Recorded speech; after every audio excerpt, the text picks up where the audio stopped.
بسم اللہ الرحمن الرحیم۔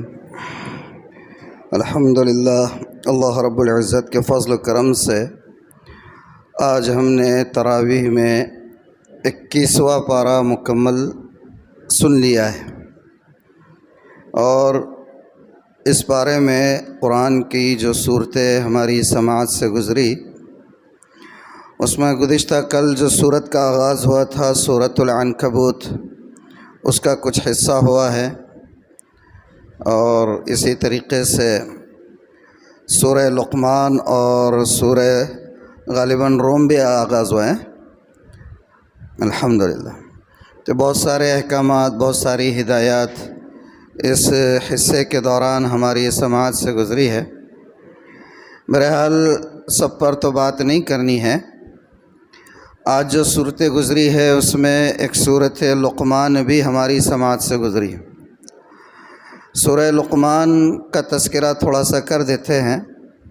اس صورت میں اللہ تعالیٰ نے حضرت لقمان علیہ السلام کی کچھ نصیحتوں کو بیان فرمایا ہے، جو انہوں نے اپنے بیٹے کو کی تھی۔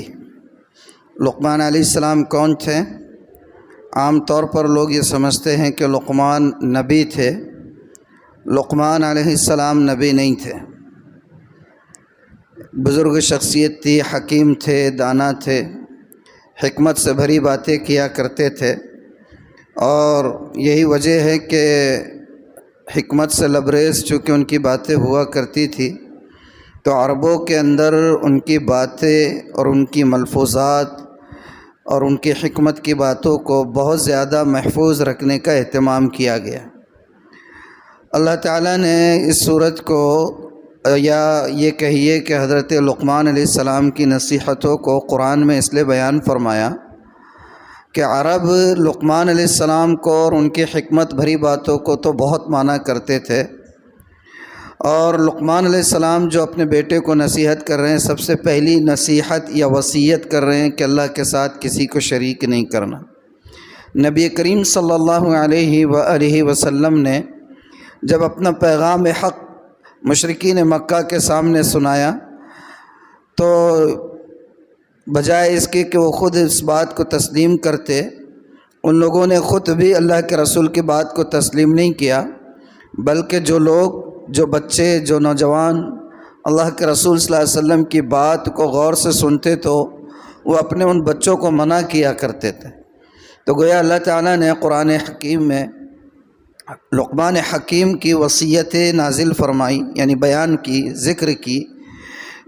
یہ کہنا چاہ رہے ہیں کہ تم تو لقمان کو بہت مانتے ہو، اس کی باتوں کو بہت مانتے ہو، اور اس کی حفاظت کا بڑا اہتمام کرتے ہو، اور ان کی وصیتیں اور ان کے ملفوظات کو بہت سینے سے لگائے رکھتے ہو، تو تمہیں معلوم ہونا چاہیے کہ لقمان تو خود اپنے بیٹوں کو اس بات کی وصیت کیا کرتے تھے کہ اللہ تعالیٰ کے ساتھ کسی کو شریک نہیں کرنا چاہیے۔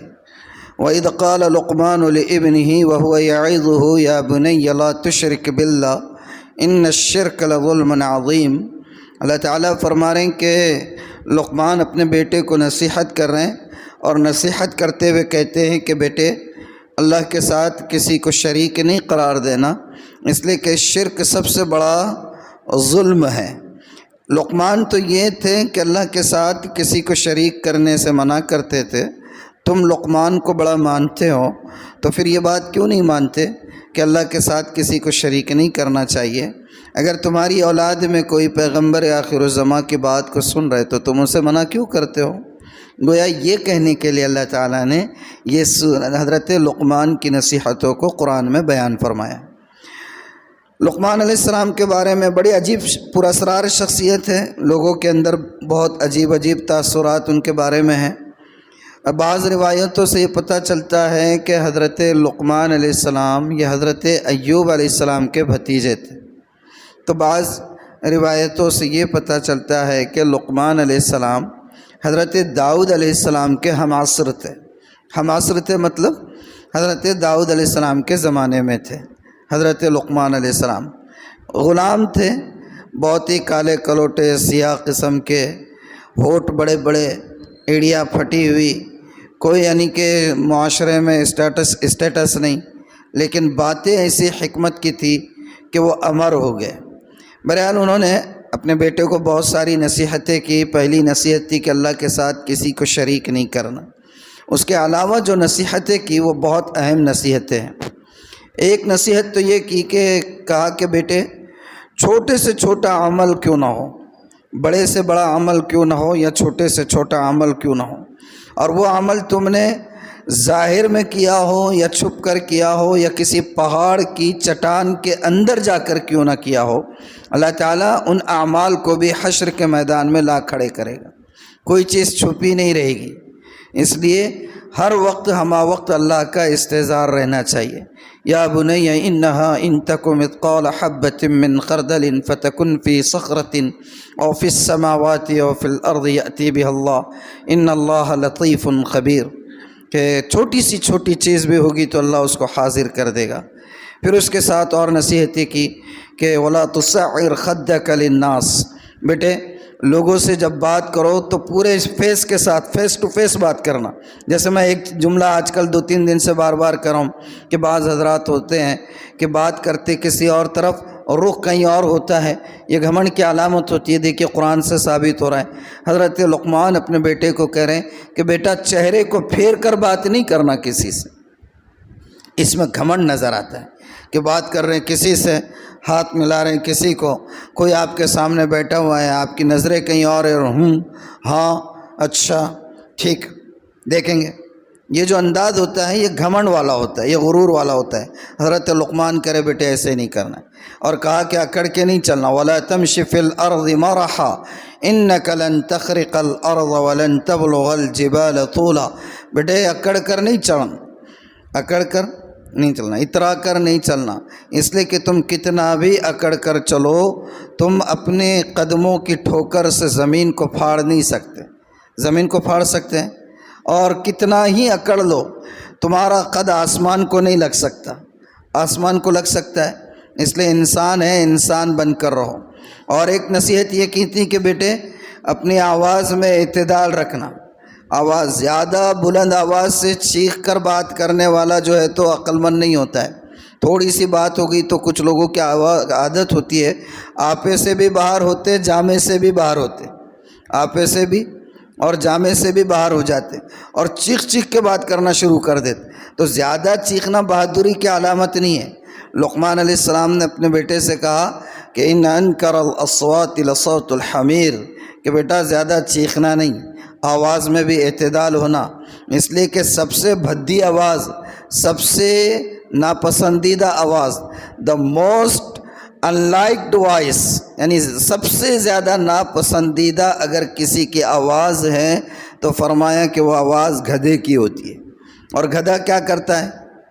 اس کا جو وہ رہتا ہے نا، ردھم بولنا چاہیے، میں تو ردھم کر رہا ہوں، چلیے اس کا جو ردھم رہتا ہے نا، والیوم تھوڑا تھوڑا تھوڑا تھوڑا بڑھتے بڑھتا انہیں، اور ڈھینچوں ڈھینچوں ڈھینچوں کرتے کرتے آخری کا جو رہتا گراف بڑھا دیتا انہیں، بڑھاتا نا، شروع میں ہلکا سا نکالتا، پھر تھوڑا بڑھاتا، چیختے رہتا، آگے بڑھاتا چلا جاتا۔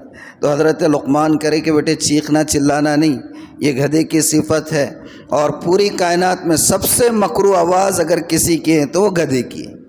کس کی ہے؟ ہاں، تو یہ نصیحتیں ہیں حضرت لقمان کے بیٹے کو۔ اچھا غور کیا اپنے قرآن کے الفاظ پر غور کیا کرے۔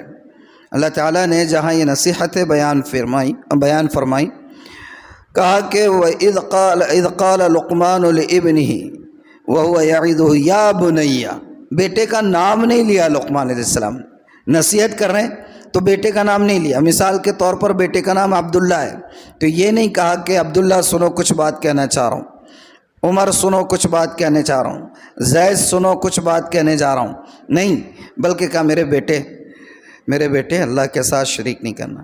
یہ طریقہ ہوتا ہے نصیحت کرنے کا۔ بچہ اگر بڑا ہو جائے اور آپ اس کو نام کے بجائے بیٹا سنو میں کیا کہہ رہا ہوں، سنو بیٹے میں کیا کہنا چاہ رہا ہوں، تو یہ جو بیٹا جو لفظ نکلتا ہے نا، آدھا کام تو آپ کے اسی ایک جملے سے پورا ہو جاتا ہے، بجائے اس کے کہ آپ اس کو نام سے پکاریں۔ یہ سائیکالوجی ہے، یہ نفسیات ہے، اس کو سمجھنے کی ضرورت ہے۔ قرآن نے اس کو بیان کیا ہے کہ لقمان علیہ السلام نے جب نصیحت کی تو بیٹے کا نام نہیں لیا، کہا کہ یا اے میرے بیٹے میری بات سنو۔ تو آج ہمارا مزاج ہے کہ بچوں کو لے کے بیٹھنے کی نصیحت کرنے کا مزاج ہے، اگر زیادہ اس نے پریشان کر دیا تو پھر ہم بھی آپے اور جامے سے باہر ہو جاتے ہیں۔ ابے کتنا بولنا بے تیرے کو، تو انسان کا بچہ ہے کیا جانور کا ہے؟ ناک میں دم کر دیا، صبح سے جاتا ہوں شام میں آ رہا ہوں گھر پہ، آئے تو سکون نہیں ہے، لگا کے رکھ دیا پک پکی۔ یہ انداز رہتا ہمارا، رہتا ہی نہیں رہتا، دل پہ ہاتھ رکھ کے بولو۔ تو اس سے کیا ہوتا ہے؟ بغاوت پیدا ہوتی ہے۔ اس سے کیا ہوتا ہے؟ بغاوت پیدا ہوتی ہے۔ وقتی طور پر شاید فوراً نہ کہے کچھ، لیکن اس کا اثر ہوتا ہے، امپیکٹ پڑتا ہے، بغاوت پیدا ہوتی ہے۔ تو لہجے کے اندر نرمی پیدا کریں، اور یہ لقمان علیہ السلام کا جو طرز ہے، بیٹوں کو بھی اگر نصیحت کرنے کا یہ اللہ نے قرآن میں کئی انبیاء کی ایسی نصیحتوں کو اور وصیتوں کو ذکر کیا جو اپنی اولاد کو لے کر بیٹھ کر نصیحت کیا کرتے تھے۔ قرآن میں ہے ام کنتم شہداء اذ حضر یعقوب الموت اذ قال لبنیہ ما تعبدون من بعدی قالوا نعبد الہک و الہ آبائک ابراہیم و اسحاق۔ یہ پورا کہ کیا تم حاضر تھے جب یعقوب اپنے بچوں کو نصیحت کر رہے تھے؟ مرتے وقت نزع کی کیفیت ہے، سکرات کا عالم ہے، اب چلے کہ تب چلے، کچھ کہا نہیں جا سکتا تھا، ویسے وقت میں بٹھا کر بچوں کو نصیحت کر رہے ہیں۔ آج ہمارا مزاج ہی نہیں ہے بچوں کو بیٹھ کر نصیحت کرنا، وصیت کرنا یا بچوں کو وقت دینا۔ آج کے دور میں ہمارا رونا کیا ہوتا ہے پتہ ہے آپ کو؟ بچے قابو سے باہر ہو رہے ہیں، بچے سنتے نہیں ہیں، اتنی ہائی فی اسٹرکچر جو ہے تو اس کا میں افورڈ کر رہا ہوں، اچھے سے اچھے اسکول میں ڈال رہا ہوں، آؤٹ پٹ نہیں مل رہا ہے، رزلٹ نہیں آ رہا ہے، اور بچہ جو ہے تو ٹھیک ہے تھوڑا بہت پڑھ بھی لے رہا ہوگا، لیکن بیہیویئرل اس کا جو چینجز ہے وہ قابو میں نہیں آ رہا ہے، اس کا رویہ درست نہیں ہو رہا ہے، اور یہ رونا روتے ہیں۔ لیکن پتہ ہے یہ رونا رونے کی نوبت کیوں آتی ہے؟ اس کی وجہ یہ ہے کہ آج کے دور میں ماں باپ اور بالخصوص باپ اپنے وارڈ کو اور اپنے بچے کو جو ہے تو وقت نہیں دیتے ہیں۔ ماہرین نفسیات یہ کہتے ہیں کہ اگر آپ اپنے بچے کو اپنی مرضی کے مطابق اس کا آؤٹ پٹ چاہتے ہیں، اپنے بچوں کا آؤٹ پٹ، رزلٹ، نتیجہ اپنی مرضی کے مطابق چاہتے ہیں تو you have to spend at least 2 hours with your ward. یہ سائیکالوجی ہے کہ آپ کو کم سے کم 2 گھنٹے اپنے بچے کو دینا پڑے گا۔ کتنے؟ کم سے کم 2 گھنٹے آپ کو اپنے بچے کو دینا ہوگا۔ اور دیں گے کیسے؟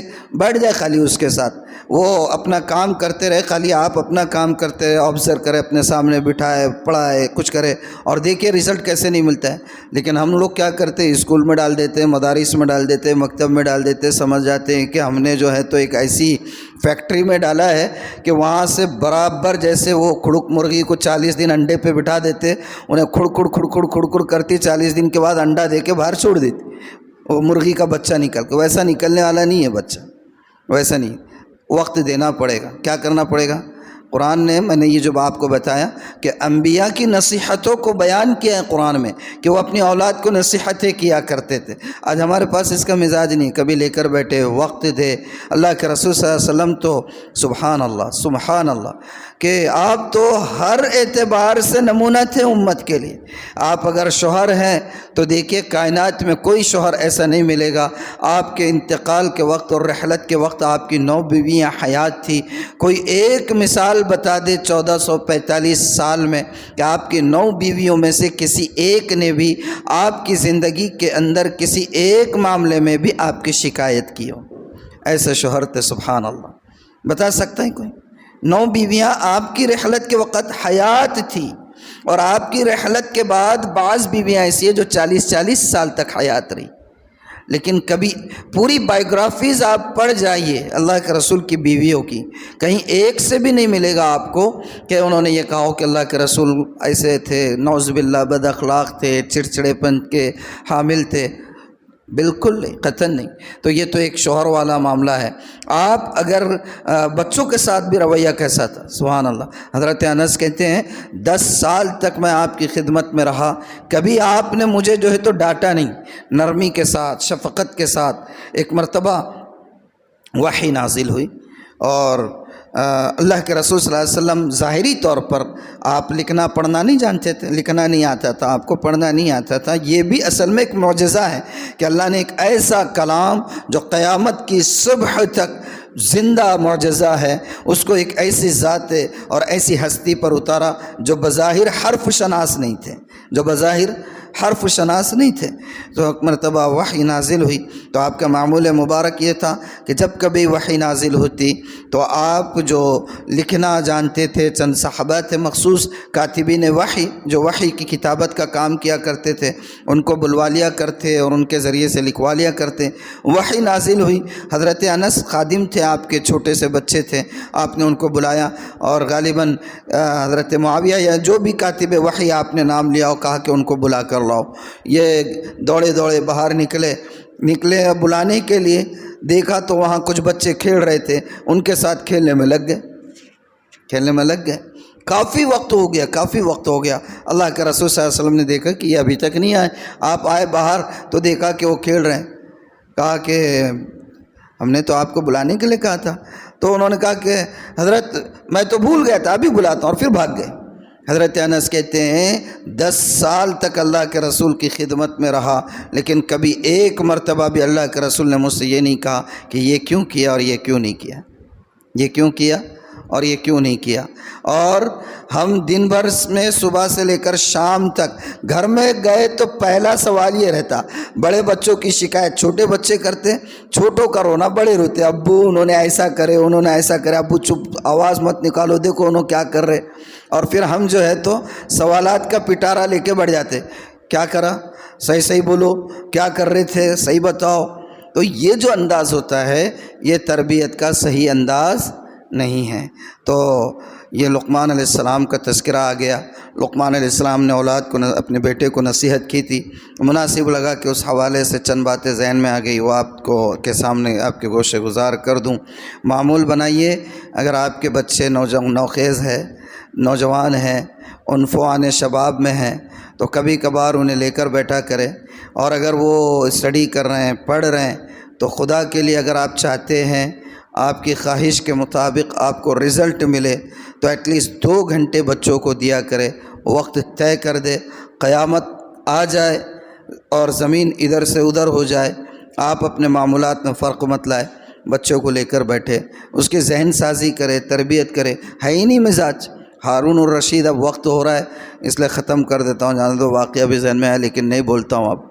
تو بہرحال وقت دیا کرے. اللہ تعالی عمل کی توفیق عطا فرمائے. سبحان اللہ و بحمدہ، سبحانک اللہم و بحمدک، اشہد ان لا الہ الا انت، نستغفرک و نتوب الیہ. سبحان ربک رب العزۃ عما یصفون وسلام علی المرسلین والحمد للہ رب العالمین.